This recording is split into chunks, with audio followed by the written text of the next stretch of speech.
Greetings and welcome to another edition of the Shotgun Start podcast. Today is Monday, October 28th. Brendan, how are you doing? Andy, I'm great. I just tried to do the podcast intro 4 times. Oh, I had the yips. I'm sorry. To call something. I had never had that happen before. We were just talking about various, news items in the sports world. I couldn't get myself to say it without laughing. So greetings. I just started laughing. But thank you. You've got me. I feel like I'm settled now that you got us off the ground. Had to get us going, had to get us started. We're off and running here. We started this podcast, whatever it was, 7 years ago almost, I guess. 7 years ago. 6 years ago. 6 years ago. Lose time. Don't give us an extra year. Yeah. And what are you going to talk about? And then we get people mad that we talk about, non-golf things too much, fruit, sports teams. And the content gods really delivered one for us today. I mean, at your expense, completely at your expense. What? I had a delightful weekend.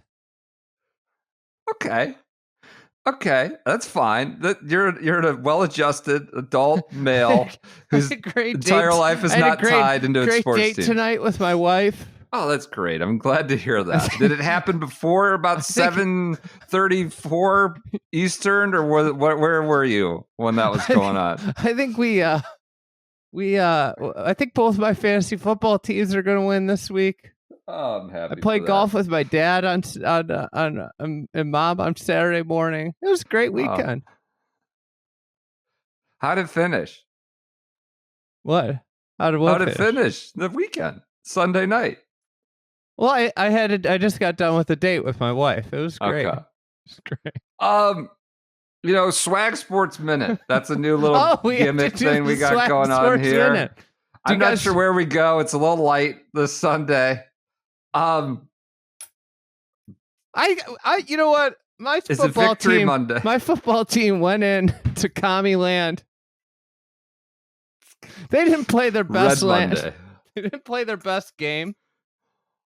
But they definitely won the second half. They might not have won the game, but they won the second half. They made the plays when they needed to. I gotta say, not always when they. We're maybe the worst coached team in all football. PJ begs to differ. I don't know how you could possibly say that. I mean, we have 10 pre-snap penalties a game. We don't even snap the ball. We had straight timeouts in the first quarter. I'm gonna say, not a problem I have with my Browns. All I'm gonna say is we came out of the bye week, and I don't think we mustered 100 yards of offense against one of the worst defensive teams. It was like they hadn't practiced for 2 weeks. They came out. They couldn't move the ball. The offensive line's a disaster. Our left tackle goes down. They bring in. I was excited. I'm excited to see our 3rd round draft pick. Then I realized, you know what? He's from Yale. He had a knee injury at Yale. Hasn't played a snap of football. Has not played a live snap of football since the Ivy League. And you're just tossing him into the NFL. And guess what? It didn't go well. Didn't go well at all. Where'd they toss him in? Was it just left tackle? Guard? Left tackle. Left tackle. Left tackle. Game into the series. There's just 3 times. Romo's like, "Oh, you never let the guy go inside there." The next one, I don't want to even say who it was that had this problem. It was Abachi. That's very nice of Tony to do that. What about the guy they brought in? Do you think with the extra bye week they're practicing the quarterback, running back, quarterback ball carrier exchange on that one? Because it didn't look like it. I don't. Did you guys see the Eberflus half game interview or halftime interview? No. Do you look good? He's got a new stylist. I swear to God, he looked at the camera and smiled and gave a look at me. kind of look. And I'm telling you, I don't know if anybody picked up on this. The guy is not a football coach. We don't have a football coach. We don't have a real organization. He looks good. It's too bad. You're 4-3. We have a quarterback. Our quarterback's good. And I know everybody's going to look at the stats and be like, that was a shit. He wasn't very good. You know what? He took us down 8 minutes ago in the game. Not once. Twice. Yeah. Despite everything that our offensive coordinator tries to do to stifle him, like handing it off to an offensive lineman with the game on the frickin' line. That was good. That was. How about the fade that they threw before they finally ran it in? It's like, what are we doing? Where were you when the Hail Mary? What about the draw play on 3rd down and 3 before we you run that play before 4th down? Yeah. The Hail Mary. Where were you? What was? I mean, I feel like Hail Marys. Where was I? We do this nice group babysitter thing. So we have a group babysitter, like on our street with our neighbors. Okay. She comes like basically like once a month. Yeah.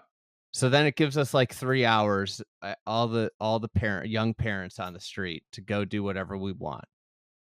My wife had just dropped my daughter off at her neighbor's.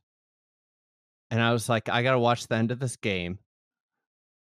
And then literally my wife came in. She saw the score. She goes, "Oh, good. The game's over." We went out. No pictures on the scorecard for your wife there. Went out to dinner. That's what happened. I can't believe it. I cannot believe that. That was among the worst defense and easiest, most conclusive Hail Marys. Like Hail Mary is usually like not even a 50-50, but like, I don't know. It's like, you're not sure, 75% sure. He didn't get into the end zone. He didn't. No. They could have let him they could have let the guy catch it right there. And you got this individual by the name of Tyrique Stevenson, cornerback, number 29. If you didn't know who he was before Sunday, you do now. Viral video, actually, as a commies fan, a local, captured this video that's being shared everywhere. Is a dad at my kid's school. I was like, wait, it's being repurposed. It was just on NBC Sports. I was like, I think it's one of my daughter's best friends. He's just entered like sports history with this great artifact. Like nobody apparently had Tyrique Stevenson doing his, antics, his celebratory antics for running in and just giving a little tip drill right to Noah Brown. But yes, this is somebody I know, my local fellow Commanders fan. And like, can this guy still be on the team? What's the verdict? That's an all-time, like Nick Young celebrating the 3, the Banks, turning on it. Like this is one of the all-time GOAT in the negative connotation moments in sports that I can recall. I like Tyrique Stevenson. This is a bad moment for him. He's always like every game. I think he's going to get like 4 taunting penalties, but he's really really good.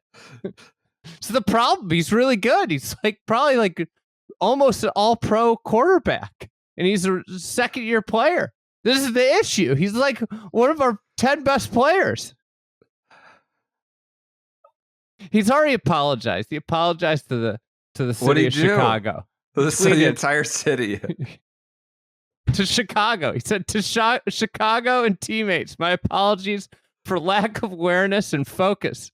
The game ain't over until zeros hit the clock. Can't take anything for granted. Notes taken. Improvement will happen. # bear down. Notes taken, I feel like isn't enough. Doesn't suffice.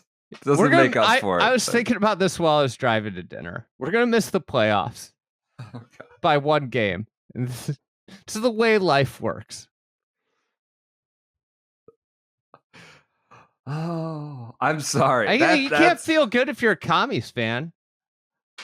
What do you mean? We're soaring. We're off and running. Commies. Jaden's got a broken rib. He's throwing it 70 yards down the field. Maybe 45, something like that. 55. There's an interesting clock management going on there too. I think there was some home cooking with the clock. Oh, you think so? That whole home cook. There were a lot of Bears fans there. One play had 1 second go off the clock. They're 6-2, 4-0 at home. You don't come into Northwest Field. They aren't 6-2. It's such bullshit.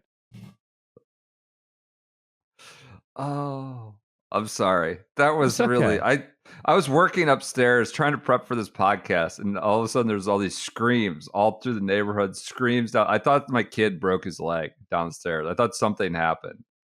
And no. What are you gonna do? What are you gonna do? Caleb's the guy though. We just got to get all the guys that coach him out of the building. That's my 2 cents.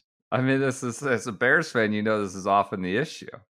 You never know if a quarterback's actually good because maybe a Jets fan too. He's drafted into toxic atmosphere. The coach never lines up with the talent. He's good. He's a good quarterback. What do you think, PJ? Don't you agree? I think he's very good. I mean, in the second half, he was lights out. He's great, and you have good receivers. DeAndre Swift is good again. Shocking turn of events for a guy with no offensive line. That DeAndre Swift is good again. The defense has talent. It's listen. I take offense to how the Jets coach football. I will say the Bears are probably equally as bad, if not worse. Is DeAndre Swift good enough again to take a carry at the goal line over the backup guard? No, he's not. He definitely can't score on the goal line. I can promise that. I've seen a lot of that. That's why we got a 230-pound running back. That's why Roshan Johnson exists. Exactly. But instead, we hand it to Doug Kramer. We've got Doug Kramer, a backup. Doug Kramer, that's not a real person. Is that a name, Doug Kramer? We've got a backup. Here, we have two. I googled Doug Kramer. The first result is CEO, a LinkedIn profile for a guy, a CEO of a company named Terramax. Not even an NFL player, Doug Kramer. So Doug Kramer, one of our backup linemen is Doug Kramer. The other one's Bill Murray. Oh my God. How about that? And we got Kieran Abaji, the Yale grad, who hadn't seen a snap of football since the Ivy League. Missed all of preseason. Let's just throw him out there at left tackle. Let's see how he does. No, it didn't work out well. I'm sorry. Sorry to hear that. Hey, Jameis is back. Why are we still talking about football? Why are we not? What are you talking about? It's one of the all-time Sundays. Incredible finish. We should have been at that game. Jameis is back. Who would have thunk it? At that game.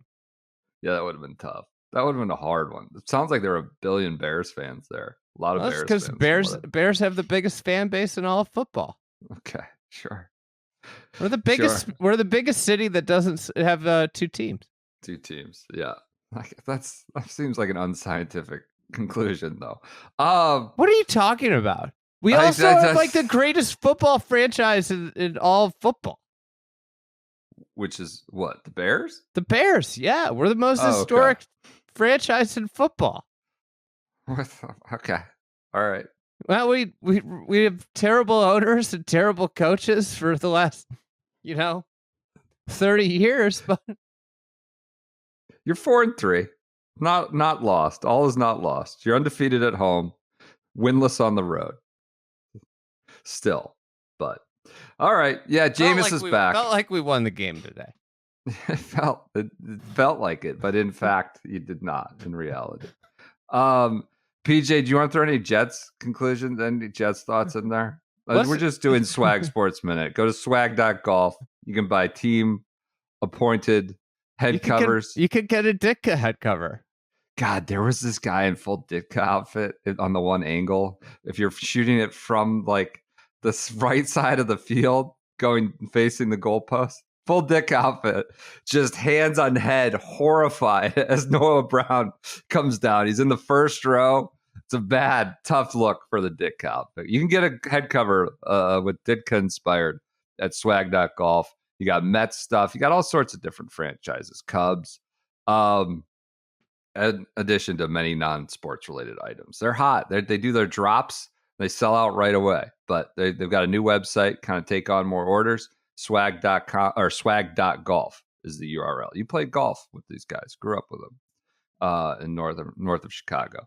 PJ, what happened with the Jets? They let the Pats are not. So good. I think I tried to find which game I said this after, but at some point I said this year that in the long line of terrible Jets losses of my lifetime, that whatever game I said this after was number one. Broncos, right? Yeah, I think it was the Broncos. It was the Broncos. We have a new number one, like with a bullet. It's not even really close. The problem is that there's really no one left to fire. They've already done that. There's got to be more guys to trade. Yeah. Hey, did I hear that they're bringing in Richard Rodgers? Yeah, I heard Donald Driver's like 49 years old. He's working out for them on Tuesday. That was number one. I mean, so Will Knights texted me about halfway through the game saying, how worried are you that the Jets are about to blow this right now? I said, if this team that they were playing was trying to win, I'd be at a 12. I said, the Patriots are not trying to win, so I'm at a 6. The Patriots were not trying to win, and the Jets just handed it to them. They have a kicker who can't kick. They have a quarterback who refuses to call plays before 1 second left on the play clock, which is why they have to spend 3 timeouts in the first quarter to get out of delays of game.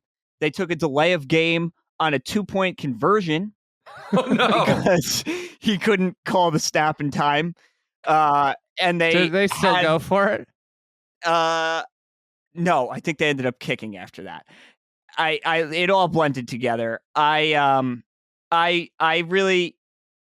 think this is it. I think this is rock bottom. I think this is the Jets have never really in my lifetime had like legitimate Super Bowl like expectations, and for them to be the worst team in football again, I don't really know. I don't get it.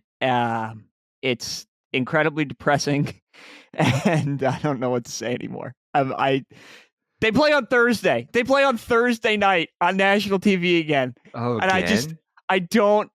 Why? Why does this keep happening? Why does this keep happening? And the worst part is they're gonna win like 3 more games. So instead of picking 3rd, they're gonna pick like 9th. Yeah, and nothing is gonna get solved. They lost to Jacoby Brissett, who is can be player. They can't beat backup quarterbacks. Yeah. So Brissett, beats you, knocks you out. He's he's another quarterback who I can recall who's played better than Deshaun Watson. Looked good, adequate, if not better than adequate for the Browns in the last 3 years. Everybody, literally, they can put in the tale of the Browns being terrible is never a quarterback, but seems like everybody's not bad with this offense, this coaches, aside from the guy we paid $1 billion to and picks and everything. And Brissett. Now we got Jameis. Just, Balionis interviews him, is working the game.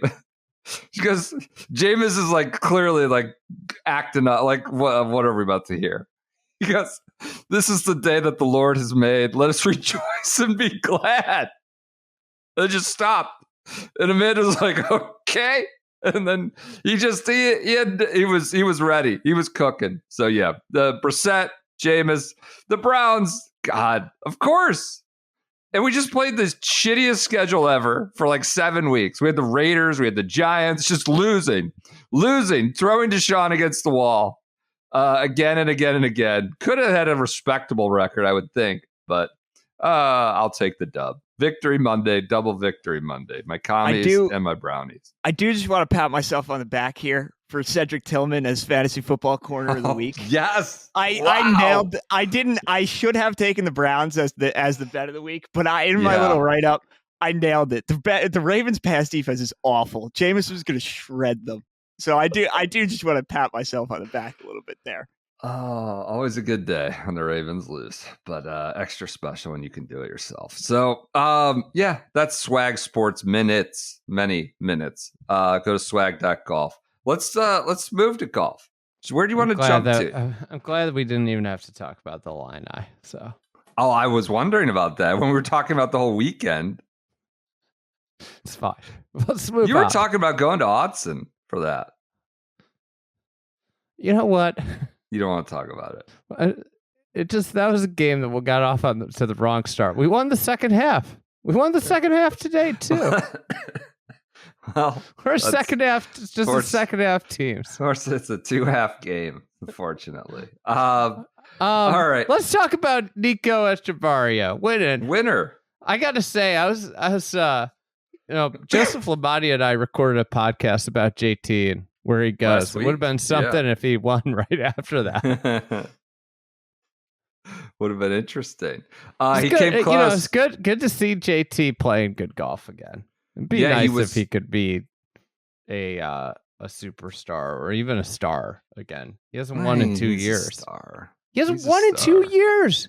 Part of being a star is you win. I don't know that it is necessarily in golf all the time. But yeah, he hasn't won since the 22 PGA. But let's talk about the guy who won first. Nico Echavarria wins at 20 under, goes and gets it really in the last 3 holes. Obviously, it played well throughout the course of the tournament, was in the final group all weekend. I think he was in the final group. I think that's right. But he was always near the top of the leaderboard. Goes 64, 65, 67 over the course of the last 3 rounds. They open with the 64 if I want to be complete there.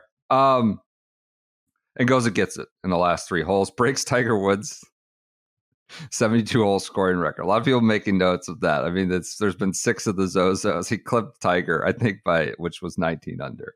But he wins with birdie at the last, birdie at the 16th.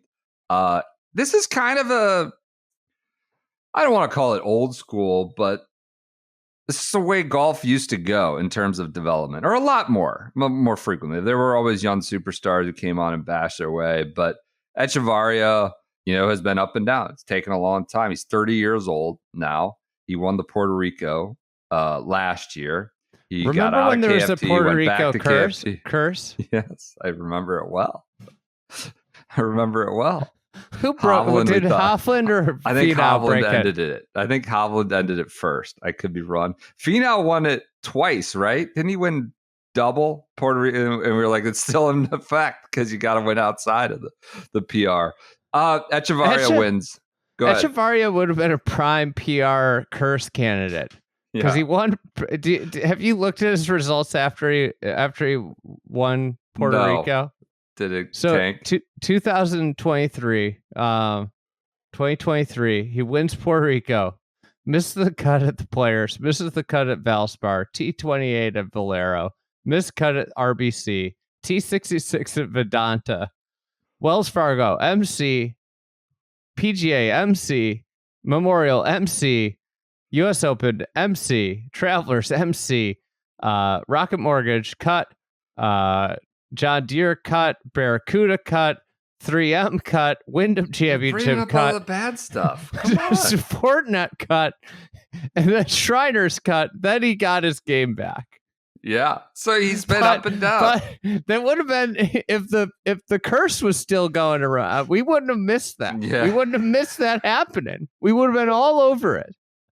We would have been following the curse. We had curse tracking here every week, it felt like. But nonetheless, the curse is dead, and he's killed it. Never been to Augusta. Never been. Sounds like. Played it casually, recreationally. So he's in the Masters, very emotional about that. And in the PGA next year. He's 65th, I think, in the FedEx Cup standings. So the win does not immediately bump him into the next 10. He's still got work to do. I think there's 3 fall events to jump into that. But a good story. Like, guy's 30, he's battled, he's been up and down.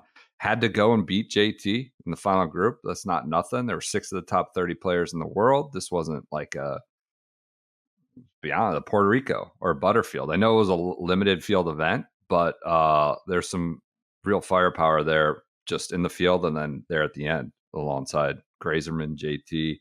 A fun final round to watch. So the Zozo may be done, it sounds like. We'll talk about that in news. JT, runner-up, one shot clear, still has not won since the 2022 PGA Southern Hills when who's Mito? I was like, he's gone to live. I couldn't remember his name. I'll say that about Echavarria too, by the way.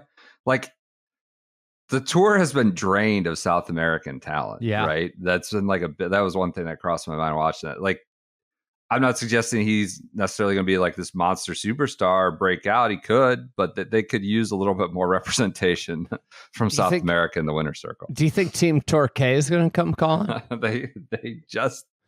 They might. That's another. They kick Bassy Munoz to the curb, bring Nico in, replace one Colombian with another. I think Torquay is probably settled. They seem like they have good vibes. Torquay. JT is runner up near the top of the field in strokes gained, tee to green, so off the tee and approach. Had one bogey, I think, all weekend or all week. Played good golf. Missed 4 putts, I think, from 12 feet and in. Birdie chances. I mean, that's not a gimme, 12 feet and in. But I think he lost almost 2 strokes on the green in the final round alone. Lost just barely for the week total. A good week, though, nonetheless, for him. Or is it not good unless he wins? I was gonna ask you, do you think do you think the floodgates are gonna open for Echevarria now? No, I mean, I think it's like my favorite question after somebody wins. Are the floodgates going to open? It's that or like Ryder Cup status, which like doesn't apply in Echevarria, but it's always like, oh, could be like a sneaky Ryder Cup choice or fringe round. That's what they do every time someone wins anywhere in the world. It feels like Euro or PGA. It's like floodgates. Ryder Cup? Who knows? Could we? Well, we could be seeing Echevarria start his Peak Cup campaign. There we go. You could be. They had no South Americans this year. Camilo was only there by himself with nobody to look over. So yeah, maybe that's the next play. Where are you with JT these days? You just did a podcast on it with Joseph Lamagna. Does this do anything to change your mind? There's a lot of talk about how he's having a child in a month. But that was it. I was like, oh, he's stable. He's got a quiet mind. He's going to have a kid. He's going to have perspective. I don't know that any of that stuff matters, but his game did look improved, much more improved this week. What was that for? You said you just did a podcast with him about him. Oh, about. I just. Do I think JT's like a very good PGA Tour player? Yeah. Oh, God. Do I think he's going to be a superstar again? I don't think so. Unless I think the only way he becomes like a winning a ton of golf tournaments is if he becomes an above average putter. Yeah, he was not that this week. But he was one out, one short, only a shot short. I think like the thing you look at with JT is like his best years, he was like somewhat average putting. Every other year, he's like been, when you say like, oh, this guy doesn't win as much as he should, look at his putting. Like, he doesn't make putts. It's hard to win golf tournaments when you don't make putts. And I think like the iron play is elite. The around the green play, like, in terms of iron and around the green play, he's one of the best in the world, like without a doubt, ultra elite player. But like the driving is not what it used to be because there are other players on tour that are younger and faster. So he's lost some of his advantage there. And then the putter is just bad. And I don't like until that it's got to be a reasonable level, right? Because and that's just until it's average, it's going to be hard for him to win a lot. Yeah, feels like we're I saw a lot of stories about him going back to his old putter. this week. There is. He putted decent early in the tournament. It's just, it's different on Sunday than it is on Thursday. Yeah. Yeah, the era of him like winning 5 times in a year, like was that just a hot year putting? Would you take over or under 4.5 more PGA Tour wins for JT in his career? I think that's tough. I think I would take over. He should play more than he does, but I think I would take over. I mean, I think that's the other thing that's a little. I think it probably won't get talked about enough when you talk about these guys, and if they go to the signature event model, there's less wins available. Yeah. If all the best players are playing the same roughly 20 events, it's a lot harder to pile up wins unless you're Scotty Scheffler. Yeah, like the wins he picked off. I mean, he picked off a Sony. I know that. But he's done a lot of damage at some big time, like WGC type events. Other notables, Ricky. Do you think he wins another major? That's a big. Who can say? That's not a good answer. That just feels like a big ask. Would you rather have Caleb Williams or Jaden Daniels? I think Jaden Daniels. 6-2. PJ, who'd you rather have?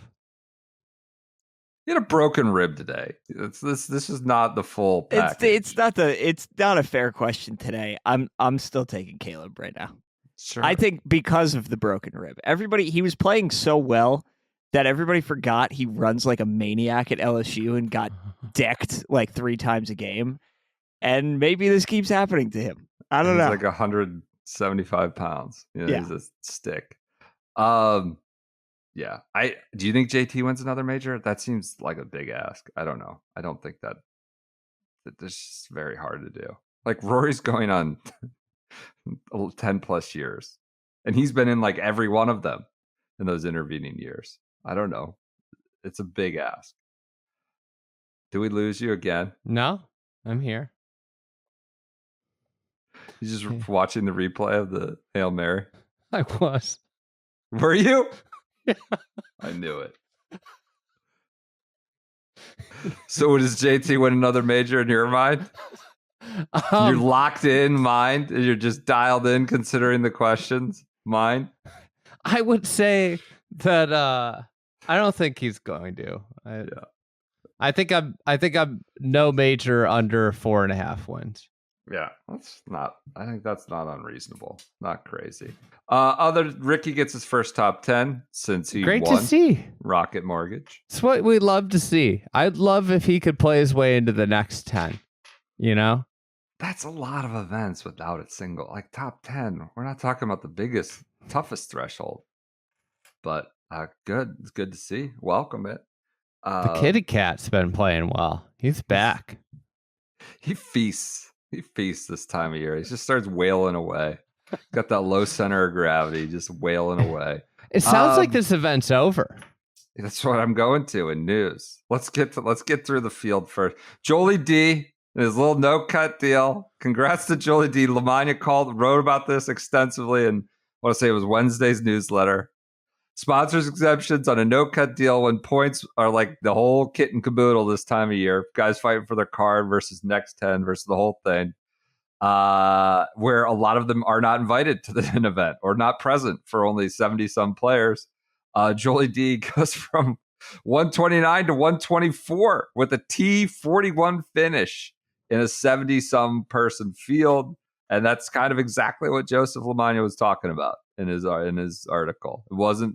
Doesn't mean Jolie D's a bad guy or, he should be ashamed of himself for this. It just doesn't make any sense. Yeah. It makes no sense given the whole I guess vibe of the fall.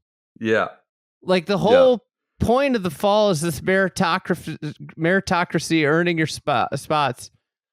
If he had finished T40 in a regular fall event, he would have gone up in the FedEx Cup. That's why I've noticed the last couple of weeks is like if you finish 50th and you're like 82, you end up like 85 at the end of the week. It is because but this event threw everything off because you had all these good players, and I guess like maybe that's why it makes sense that it shouldn't exist in this version of the PGA Tour. So let's just do that now. It seems like there was a 6-year contract for the Zozo, started in 19, that Tiger win.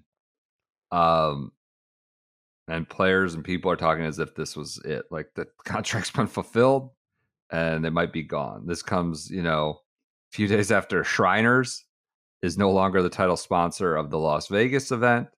It was framed as mutually parted ways. I'm sure the tour just loves to tell title sponsors, we don't want you anymore. This is it in the fall. But I guess it was mutual. So that seems like maybe an issue going forward with the FedEx Fall, as it's now known as. The Zozo, I don't know that it's done anything special for me, but it's good to have. You need an event in Japan, at least one. I kind of have enjoyed it. I wouldn't say it's like the biggest event in the world for me, but I've enjoyed it as like a staple of the fall and that overnight watch, and it's always had a very strong field. Even in the COVID return years. Go ahead. I think it's been a cool event. I agree. It's a place that if you're talking about the PGA Tour as a global product, you have to have an event in Japan with their like how into golf they are. And I've always enjoyed that they've gotten like a somewhat decent field in the fall and the time that it's always been kind of a windfall type event. Did you see the JT quotes? No, it's like it's great to go see different parts of the world. Kind of he thing. said it's not only an opportunity for us to play different golf courses in front of a different setting and grow our brand and kind of have the opportunity to grow the game of golf, but it's an opportunity for us to travel and see some great places and compete in a completely different part of the world. So it's always a treat, This I don't know. I mean, I've looked through. I'm looking through and watching all weekend, and you got the European Tour in Korea, and you got the PGA Tour in Japan. I've sort of been skeptical of the whole notion of a world tour and everything should be like F1. And F1 is just took off for a few years off a Netflix show, but it does feel like there should be some traveling band through Asia right now with all the very best players in the world. Like, why is this not happening? Where they should be together, they should consolidate, they should do a big show, carnival in this country, and a big show that brings everybody out, a carnival in the next country, and all the resources are brought to bear on it. It just feels possible. I know that WGC event in China got a pretty good field, but that was stinky. That was just a soulless, terrible event. But it feels like there's an opportunity to continue to at least get better organized around the fall and going to Asia with more heft. But now it feels like this Zozo may be done with, in addition to the Shriners. So it's it's no good. I don't know. I'm not. I would like this tournament to exist personally. Yeah, it's kind of a stain on the tour if they can't have an event in Japan, at least one. It was crazy that it took forever to get one there. That they never really had something there. Well, does this mean that the whole like Asian swing's done? Is the Korea event done then too? CJ Cup? Yeah. I mean, it's Byron Nelson. It's at TPC Craig Ranch. Oh, God. That's where it is now. They're never going to move it back there. I don't think so. No, I don't think so. It seems like we're just done with it. It's kind of crazy, right? Yeah. We'll see. Maybe they get a new deal done. Maybe Shriners is going to sponsor the Japan event. They'll be there in their thimbles. Maybe that's where they're going. The Shriners heads east. Or is it west? Come on. I'm not doing that again. All right. One thing we are doing again, though, is using Stripe. That's our payments service. We use it ourselves at Friday Golf. We use it with the club. We use it for our pro shop, I guess is what you call it, merchandise center. That's our payment service. Stripe. It's not just us, not just the little guys. They are. If you want to, it's startups that are hours old, or some of the largest, most complex businesses like Alaska Airlines, Hertz. I feel like Hertz probably has a good amount of transactions going on each day, each minute. Probably has a lot of moving parts. Probably has a lot of moving parts like that. I think I gotta get a rental car tomorrow. I'm going back to Hertz. Going back. I did the Turo thing last week because there were no rental cars in Charleston. You know who should look into Stripe? Who? Matt Eberflus. When he's looking, because he could start his own little fashion consultancy business. He does look good. When he's not the head coach of the Bears anymore. He does look good. Someone told us he was golfing in a leather jacket in the middle of the summer at Cog Hill. Someone sent us a message about that. Guy just runs cold, maybe. But yes, even he could use Stripe. We're all over the place with Stripe. But yes, you've loved this. You set this up from day one, right? With Friday Golf. This is our payment service, right? Powers 1% of the global GDP. Thousands of companies using it. I mean, it works well. This is the thing about it. I've never had a problem with Stripe. It's they have a ton of different products that you can use for all different types of businesses. If you have like complex billing, they can do it. So I would check it out. If you want to learn more, go to stripe.com. Or stripe.com/billing if you want to do more on the billing front. There's multiple ways. This is seamless. Right. Love it. All right, moving on to the Genesis Championship. This was the event in Korea on the DP World Tour. Benny beats Tom Kim. Did you see that shot he hit? Yeah, DOD. TJ was all jazzed up about that before we were recording. It's a cool shot.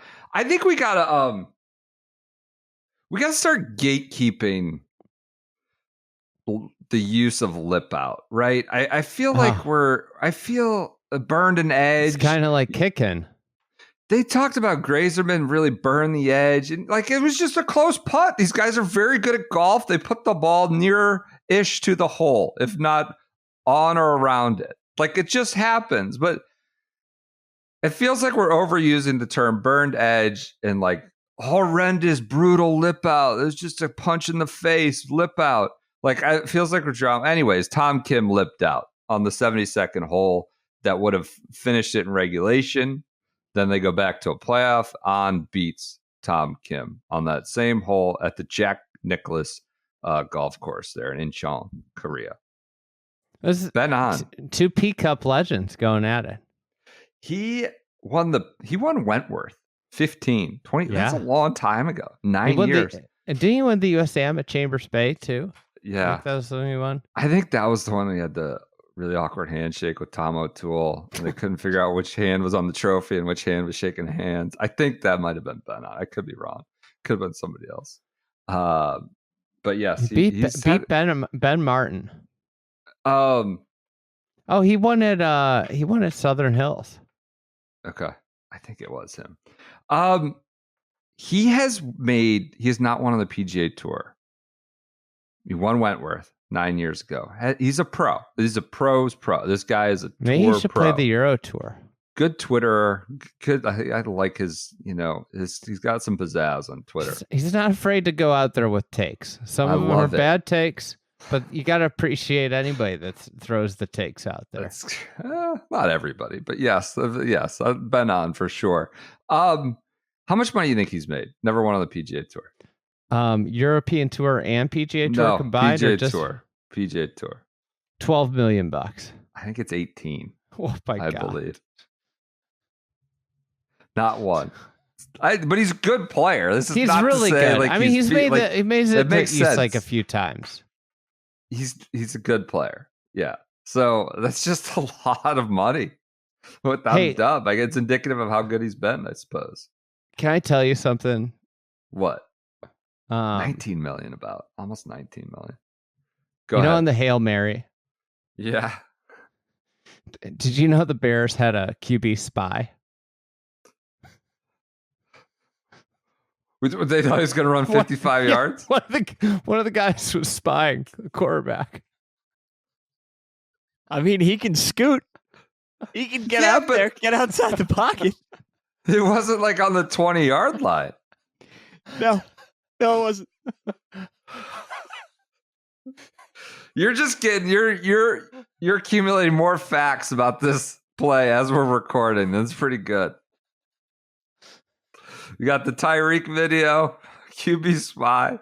What did Eberflus say? What was his? What has he just said? Like, we're gonna study the tape. We're gonna learn from this. We'll get better. Did he have anything? I haven't gotten that far. Particularly damning. Okay. I'll tell you what. Tonight, when I'm laying up in bed at night, that's what I'm gonna be. I'm gonna be deep into Twitter, searching Eberflus. Congrats to Ben on his Genesis championship. He did say he agreed with the Kramer handoff. What do you agree with? He agreed that it was a good call. He should have done it. They'll do it again. Yeah. I mean, I don't think he strikes me as sort of the self-assessment type on that one. Like, that was just a mess. The one lineman's like bent over backwards. Kramer's like head is in his head. That was a disaster. Caleb looking on horrified. The Maybank Championship, the Kuala Lumpur, the LPGA. Ruoning Yin wins her second event in 3 starts after winning the Buick Shanghai back home. She's won 4 times now alongside Lydia Ko, Nelly Korda, and Hannah Green of last week in Korea. So you've got sort of this quartet of players who are racking up the wins in the 2024 LPGA season. I gotta say, I'm pretty interested in this whole race to CME thing. I don't know. I hope the women are. Like, I don't know if that matters, but you have like 4 solid players who have great players. I mean, amazing the women seasons. And does this determine it in any way? I don't know. Like, Lydia Ko probably had the best year, no matter what happens. But better than Nelly. Interested. I mean, yeah, because the medal, the medal, and the St. Andrews, and the Hall of Fame. Yeah, I think so. Should the Hall of Fame count though if it's just a statistical achievement? No. But I think the medal and winning the Open at St. Andrews, it's pretty good. But I guess Nelly won 6 times, 5 times in a row. It's tough. But I think that makes November here a little more intriguing. Now it's Ruoning Yin season. Ruoning Yin season.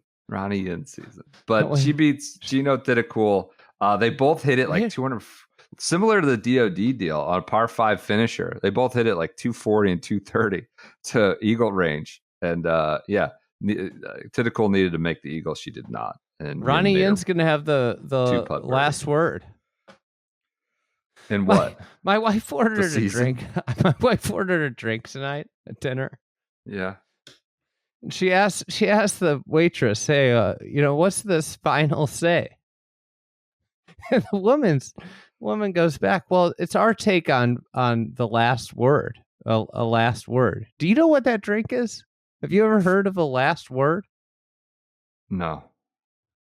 Me either. My wife and I looked at each other and she was like, "Okay, I'll have that." But then think about it. Their take on last word, and the drink's called final say.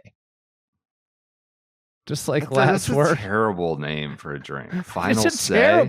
Terrible name. Get out of here with that. What's in it? Vodka? What's the cocktail? Gin. What's gin? Final last word cocktail. Gin on a Sunday. But my wife and I were talking about it. It's like, that's not a commonly known drink. It's not at all. It's not like our take on a margarita. This is our take on a Manhattan or an old fashioned. Yeah. It's just, I don't know. Like the descriptor of our take on a last word did me nothing. You can't get last word derivatives. You can't do that anymore. No, it's just the last word. It's not big enough to be known. So anyways, this is Ruoning Yin's last word. The last word. She might get the last word on the November, LPGA season. The race to the CME. Yeah. What if she sweeps it? Is she the player of the year?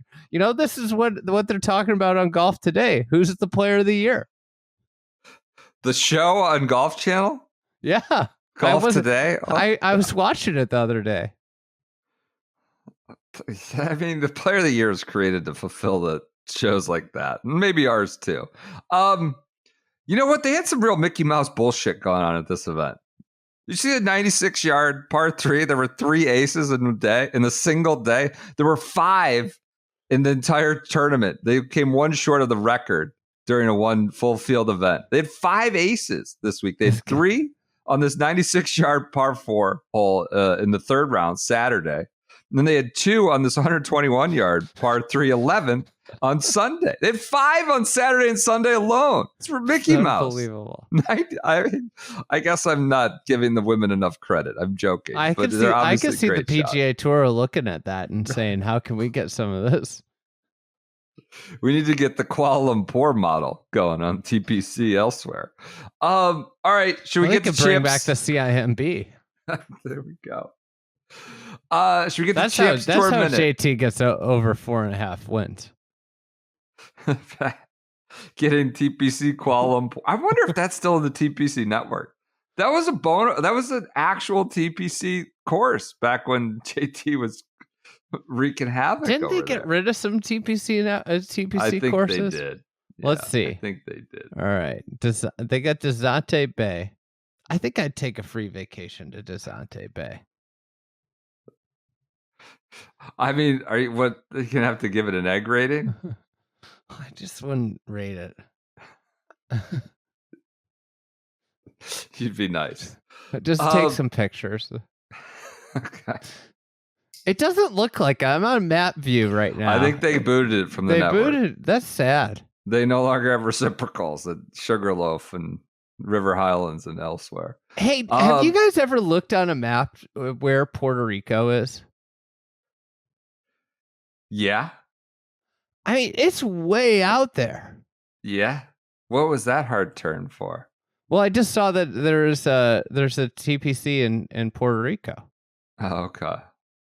And but like I don't know, like you could call me an idiot. I am an idiot. I agree with this. But like recently I was like, oh, Puerto Rico's like an island that's close. I didn't realize how far away it was from the United States. I mean, it's not that far. Have you looked at it on a map? Look at it on a map. I'm looking at it right now. I mean, it's way out there. It's not like it's not one of the close islands to us. Yeah, I guess. Like there's a lot of islands that are a lot closer than Puerto Rico. Yeah. I might is that the one? Why do they have a TPC course there? Dorado, probably for the PR Open. Is that where Dorado Beach? Is that where they play it at? Or do they play? Maybe. What is the one that's like Cocoa Beach? Is that Dominican Republic? One? The DR? Corrales Punta Cana. God, my buddy had too much to drink the other night and signed up for that Mid-Am event, and they accepted it. Devil's He might be elbow? yes. He might be like a 3, like a 2. He's in I think he got in. Could be on the PGA Tour if he wins it. The Puerto Rico Open's at Cocoa Beach. That's right. That's what it is. It's not even at But not at TPC the Dorado TPC. Beach. Well, let's be honest. That resort's probably paying the tour similar. It's not like they're leaving money on the table at that event. They're getting what they can from that. Dorado Beach. Let's go to Champions Tour Minute. The Simmons Bank, Padraig Harrington gets his 9th win on the Champions Tour, the hardest place to keep your card. 36 have been chopped for Phoenix, I'm told, where PJ will be going in 2 weeks. Is it now? They have an off week. Man, I gotta get rest up. Got you locked in. Is this like the Super Bowl where they give you an extra week off before the championship? Why are there 2 weeks off before the finals? I believe. Hold on. Let me double check this here. I don't want to misspeak. They just had the match play like International President's Cup for the it got canceled. Canceled, which I think was supposed to be this week. The World Cup or something. Yeah. Or the Champions Cup. It got canceled because it was a hurricane. Yes. So okay. I think that is the delay. But yeah, Patty wins.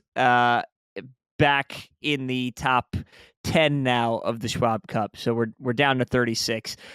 Mike Weir, tough fall for Mike Weir. Out, first man out, number 37 on the points list. Not getting any better for Mike Weir anytime soon. God, he was just in a PGA Tour event. He can't even get to the top 36 of the Champions Tour. Think about he wouldn't have missed the cutoff if he had played the Champions Tour that week. Stayed with his tour. That may be true. That is true. So it played this year. Interesting notes. Think about where he'd be if he wasn't the captain of the Peak Cup team. You saw what it did to Furyk. Furyk is like 94th. Furyk didn't even make the playoffs. A lot of pressure on Furyk. He's got too much going on. He had the friends. He's got a lot on his plate. But some interesting notes. Hiroyuki Fujita, who got chased down by Blandy at the Senior Open, played 5 Champions Tour events this year, and is 32nd, has full status. Oh my god! He played 5 times, got all of his money with a playoff loss, a solo 2 in the Senior Open. 5 events this year, full status. Will be here next year. You know what I think? Not a bad way to get status.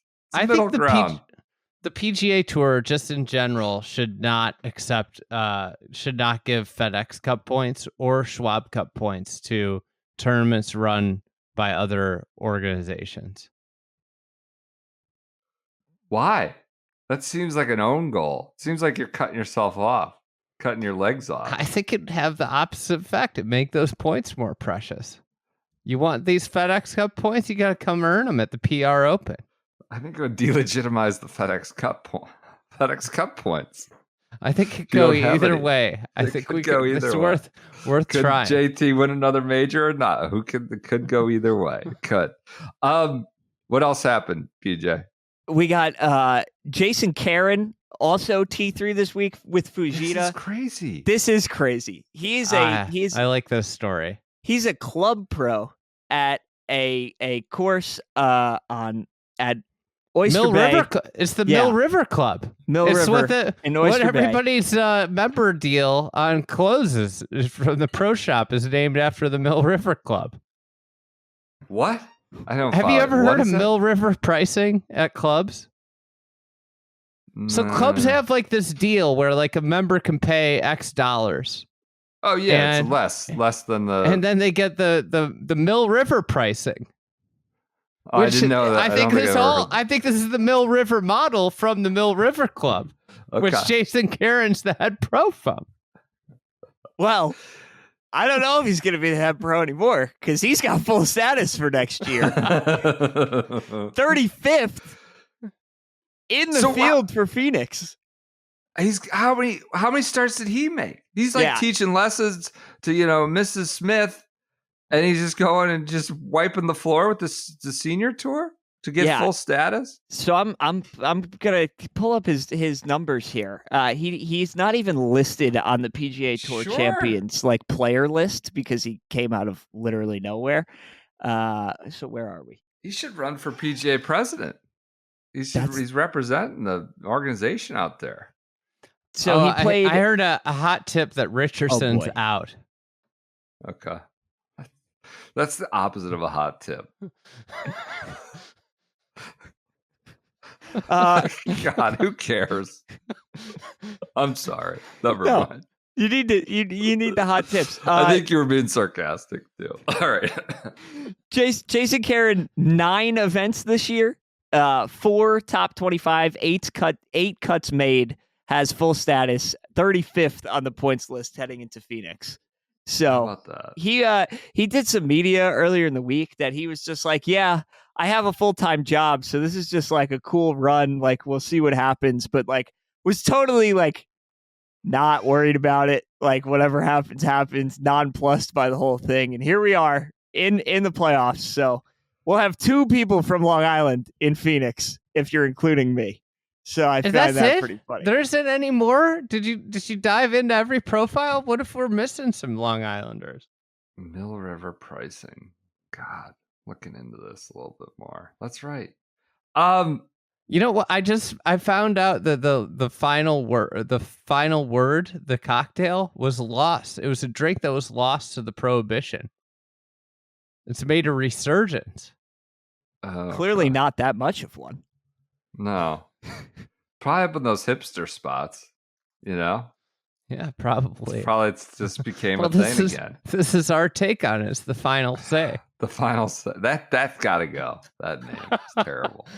And how could I forget the Champions Tour Minute? The most important part, honestly, bringing out the big guns with the Giants on Monday Night Football. Bob Papa was back for the Schwab Cup playoffs for the Simmons Bank this week. Oh, they had all these Arkansas dignitaries there. Sarah Huckabee Sanders. Sarah Huckabee was there, and Tom Cotton. She got multiple shout outs on the broadcast today from Bob. She was apparently around the 18th green. Apparently it went really, really well in Arkansas. People were jazzed about it. The trophy was like hilariously large. So it was good. I mean, it seems like they're going back next year. So it seems like the first ever Simmons Bank was a success. It'll be the second Simmons Bank next year. There we go. I think that does it for this Monday episode. A lot of sports happenings, not much golf happening. Sorry, Andy. Sorry about your loss, but you get back on the horse. You follow the words of Tyrique Stevenson. Take notes. Live and learn. Play till the zeros on the clock. All that. The McCaskies have never fired a coach in season.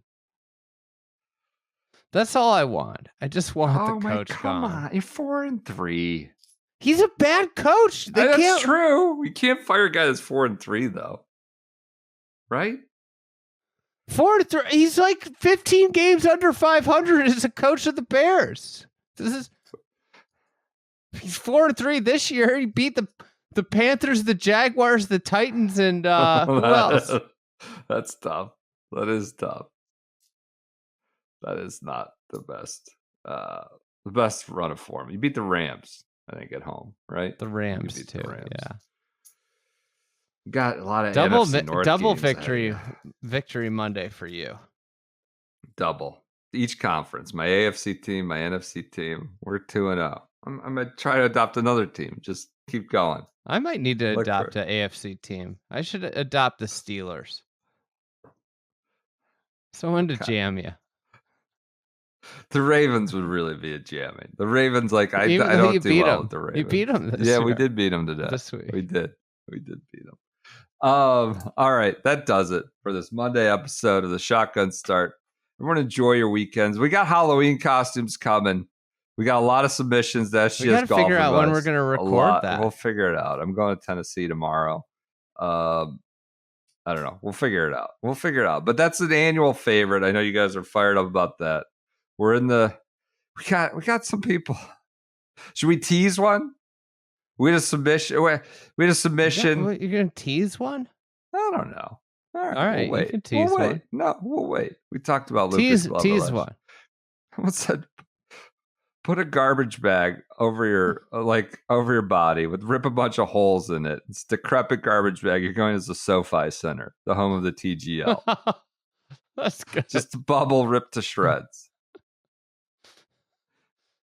That's good. It's real good. It's a good one. That was an intervening event since last Halloween, so it's still fresh. Still can use it. So, you know what I wish we had done already? The What? year in review research. Oh God, I can't. Let's not even talk about that right now. Are you excited for the year in review? Yeah, sure. How many? PJ might be taking a tournament every. Yes, we're gonna give PJ every, third event or something like that. We'll see. PJ's gonna get in your review. Fun. I don't want to disrupt the sacred text. The year in review is a sacred entity. I don't want to get in the way. We never covered Champions Tour in that unless something ridiculous happens, like a cart crash or somebody kills a bird or something with the drive. If you get involved, there's gonna be a lot of Champs Tour. Let me just tell you something. I don't think we need to add any coverage to the It's the comb is too fine-toothed already as it is. We need to take some teeth out. All right, everyone, enjoy your Wednesday your Monday. We'll be back Wednesday with Halloween costumes and much more. We'll talk to you then.